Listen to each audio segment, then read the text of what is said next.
Got a new toy here to review for you guys long term. This is a 2022 Can-Am Outlander 570.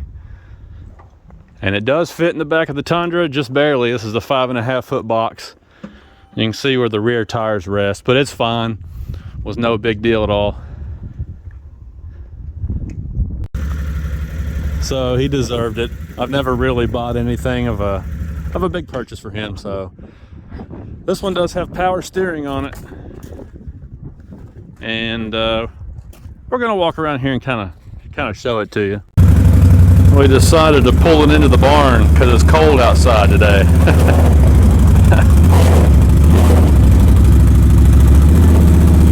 He's got to get used to the CVT because CVTs are a whole lot more touchy. That's good. They're a whole lot more finicky and touchy, especially when they're new, compared to a manual shift. But anyway, let's go over this a little bit. Got some adjustable shocks here. And the way that Can-Am does their rear suspension is always a lot different than everybody else. They try to be unconventional with it. But I will say that it allows for a lot of ground clearance. You can see the way they do those control arms. I mean, they're tucked way up in the chassis. I don't know if this is just from manufacturing, but this axle shaft over here is wet already where it goes into the differential. We'll have to keep an eye on that. Hopefully it's not leaking already. Got a little carried away with the grease there too, didn't they? At least they did grease it. The exhaust is back here in the back. So 2022 Outlander 570, you've got one storage unit back here still. It's a pretty deep storage unit, and it does have a rubber gasket on it, so I guess it would be a little bit water resistant. I'm sure it's not submersible or anything, but it would keep the rain out. And that's about it for storage back here. Since they put the exhaust down below the bumper, you don't have anywhere else to put a storage bin. But that's plenty of storage, and you know, you've got this system here where there's lots of accessories that you can just snap onto the rear rack. So you can always add storage if you wanted to. The front just has a standard issue metal rack. No storage of any kind up here. No storage in the fenders either. The other machine we were looking at was a Suzuki King Quad. And one thing about that machine, it had storage everywhere. Waterproof storage too. So this is the 570 V-Twin EFI. The V-Twins do sound good. They've got a really nice roar to them if you put aftermarket exhaust on there. You can see where the filler is. The seat is very simple. And that's been my gripe with some other machines over the years. It's really hard to get the seat off, and it's hard to figure out how to put it back on. At least the first few times you do it. But this one is super simple. Your air filter's up front there, battery back here. Looks like that's what, the brake fluid reservoir, probably.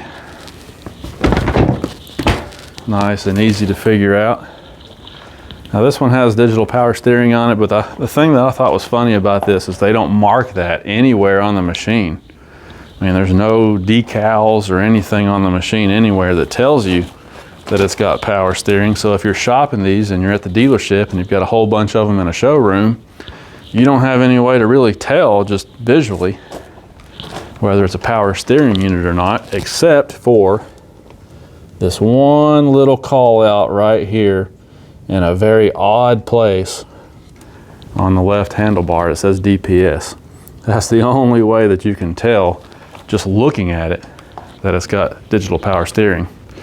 But on a machine of this size and this weight, I think the power steering is going to be a really nice feature. It does have alloy wheels. These are 12-inch wheels. Comes with Carlisle Trail Wolf tires. Something I thought was interesting about these tires, if I can find it, is that they are a metric size. So this one's like a 255/65. First time I've ever seen an ATV with metric sizing tires on there. Usually they go by standard sizing, so I'll have to look into that. It could mean that this is a radial tire, I don't know. But they are kind of tall, a lot taller than what comes on the Rancher. for sure. And then you can see in the rear you get this traditional farm style, I call it, hitch, rather than a 2-inch receiver hitch. But I'm sure that can be swapped out. So as far as the controls go, still got 2-wheel drive, 4-wheel drive selector up here, which is nice. And Can-Am does this a little differently because the instrument pod is separate from the handlebar. So it's not like made in, you know, you've got this separate unit up here, and then your handlebars, obviously, kind of its own separate unit. Got a start button, reverse override, kill switch up here, and your headlight switch.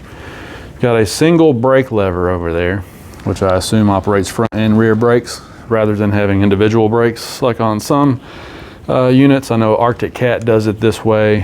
They've got the brake lever over here, which I kind of prefer, but they do it that way on the Arctic Cats, which I like. I've always kind of liked the single brake lever, but there's been some times when I've enjoyed having the ability to hit the rear brakes individually, and I guess this rear brake pedal here will do the rear brakes individually.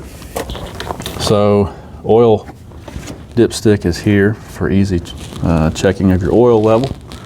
We haven't yet taken the plastics apart. We still got to figure out exactly how to do that, but overall, it looks like a pretty nice machine.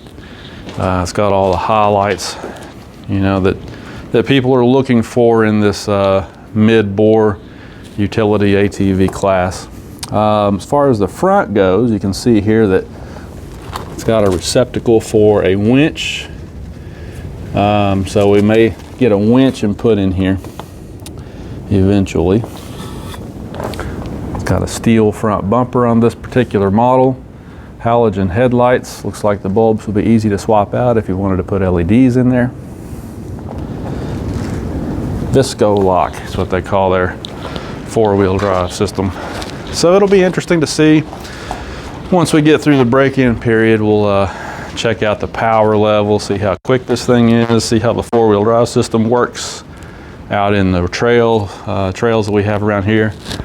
A lot of wooded trails, rock ledges, stumps, mud. You guys know the drill. We hit that eastern US wooded trail kind of stuff. That's what we do. So we'll see how the Visco lock system works. Should be good. And like I said, we'll just kind of keep you updated on the progress here and how this machine works out. People get all fussy if I turn it around in selfie mode because the decals are reading backwards and everything. So let's try this again. So yeah, good luck finding one of these. These machines are kind of hard to come about. Can-Am has reduced allocation to the dealerships for this year, and they've got this new thing they're calling a commodity fee.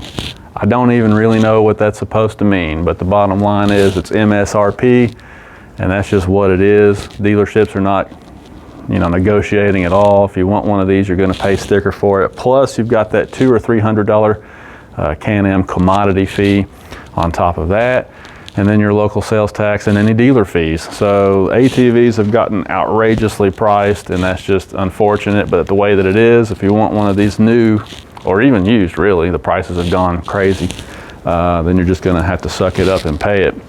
So this particular ATV was one of 2 that we found in Kentucky.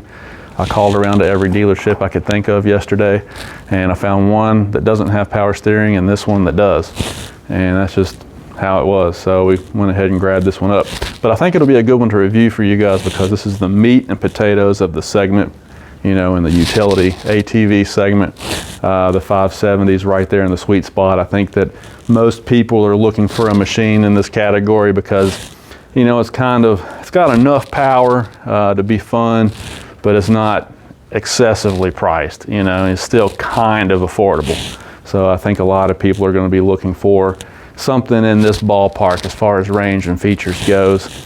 And can't wait to review it for you guys. You know, every few months, every year, you know, we'll come back and do a review on it, let you know how it's going, and show you some good videos with it. But I'm just looking forward to getting it out in the woods and see how it stacks up to the other brands that I've had some recent experience with. Honda, Polaris, Arctic Cat mainly. Can't wait to see how this Can-Am stacks up to those. So thanks for watching, guys. Stay tuned. We'll get it out in the creek here pretty soon. Talk to you later.